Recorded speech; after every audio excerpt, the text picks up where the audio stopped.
दोस्तों नमस्कार, महेश सिंह का अभिवादन स्वीकार करिए। दोस्तों आज हम बात करेंगे फतेहपुर जिले की सियासत की। हम बात करेंगे भारतीय जनता पार्टी के उन चुनिंदा उम्मीदवारों की जो 2027 के विधानसभा के चुनाव में कमर कस रहे हैं। अब सबसे बड़ा सवाल यह पूछता है फतेहपुर का ब्राह्मण समाज कि क्या 2027 में भारतीय जनता पार्टी फतेहपुर जिले की किसी भी विधानसभा सीट से ब्राह्मण को टिकट देगी, ब्राह्मण उम्मीदवार बनाएगी, या फिर ब्राह्मण बिरादरी के लोग केवल जोड़ तोड़ और नारा लगाने का ही काम फतेहपुर जिले में करते रहेंगे।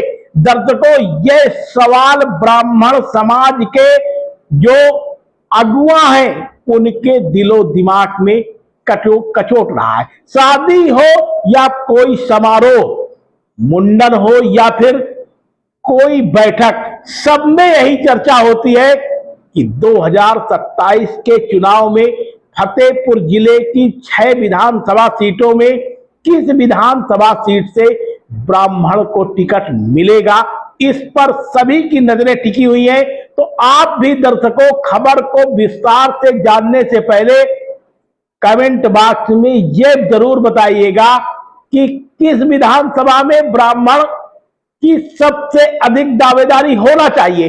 अब हम आपको पूरी खबर जरा तफसील से बताने का प्रयास करते हैं। फतेहपुर जिले में 6 विधानसभा सीटें हैं और 6 विधानसभा सीटों में एक सीट आरक्षित है, यानी खागा विधानसभा की सीट आरक्षित है, जहां से मौजूदा समय में कृष्णा पासवान विधायक हैं और स्टेट गवर्नमेंट में राज्य मंत्री हैं। अब इसके बाद एक सीट भाजपा के सहयोगी दल गठबंधन की है, यानी अपना दल इसके उम्मीदवार हैं थे, और इसके बाद फतेहपुर जिले की अब बस्ती हैं कुल मिलाकर के 4 विधानसभा, यानी 2 विधानसभा एक गठबंधन में निकल गई और एक आरक्षित हो गई। अब 4 विधानसभा है। अयासा विधानसभा बाकायदा सिटिंग विधायक बबलू गुप्ता की है और बबलू गुप्ता वहां से चुनाव जीत रहे हैं। क्षेत्र में उनकी मजबूत पकड़ है, सिटिंग विधायक हैं। 2027 में भी उनकी प्रबल दावेदारी है। अब इसके बाद जो 2022 का चुनाव था, उस 22 के चुनाव में जहानाबाद विधानसभा भारतीय जनता पार्टी के उम्मीदवार थे। इसी तरीके से सदर विधानसभा में विक्रम सिंह उम्मीदवार थे, पूर्व विधायक हैं। पिछले चुनाव में उन्हें पराजित का सामना होना पड़ा। रणवेंद्र प्रताप सिंह 2022 में चुनाव पराजित हो गए। इसके पहले वो स्टेट गवर्नमेंट के मिनिस्टर भी रहे हैं। अब 2027 का चुनाव आ रहा है। 2027 के चुनाव में क्या भारतीय जनता पार्टी फिर से 2 छत्री उम्मीदवार मैदान में उतारेगी?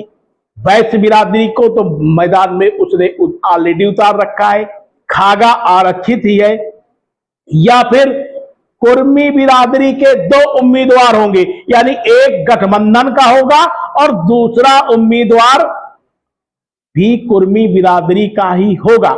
इस पर तमाम सवाल हैं।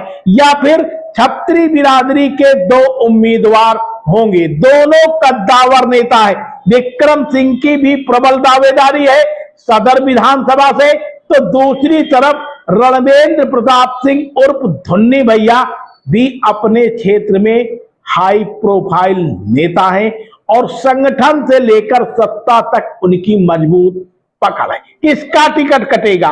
सवाल तमाम है, चर्चाएं हैं, लेकिन पुख्ता सबूत किसी के पास नहीं है। अब सवाल यही है कि फतेहपुर जिले में किस सीट में ब्राह्मण उम्मीदवार को मैदान में उतारा जाएगा? 2 छत्री 2 कुर्मी के बीच में कहां से किस सीट पर ब्राह्मण उम्मीदवार फिट बैठेगा, इसको लेकर के ब्राह्मण समाज के बीच में चर्चाओं का बाजार गर्म है। पूछता है ब्राह्मण समाज भारतीय जनता पार्टी के जिला संगठन से, भारतीय जनता पार्टी के क्षेत्रीय संगठन से और भारतीय जनता पार्टी के प्रांतीय नेतृत्व से, जिन्हों को चुनाव का ताना बाना बुनना है, आखिर उस ताना बाना में ब्राह्मण बिरादरी के लोगों को कहां से स्थान मिलेगा। ब्राह्मण बिरादरी के एक नहीं, कम से कम आधा दर्जन दावेदार हैं जो कहीं न कहीं किसी डिप्टी सीएम के खास हैं, तो कहीं सीधे सीधे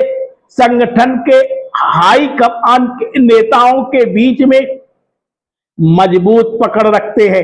अब इस मामले को लेकर के मंथन चल रहा है, गहनता से मंथन चल रहा है।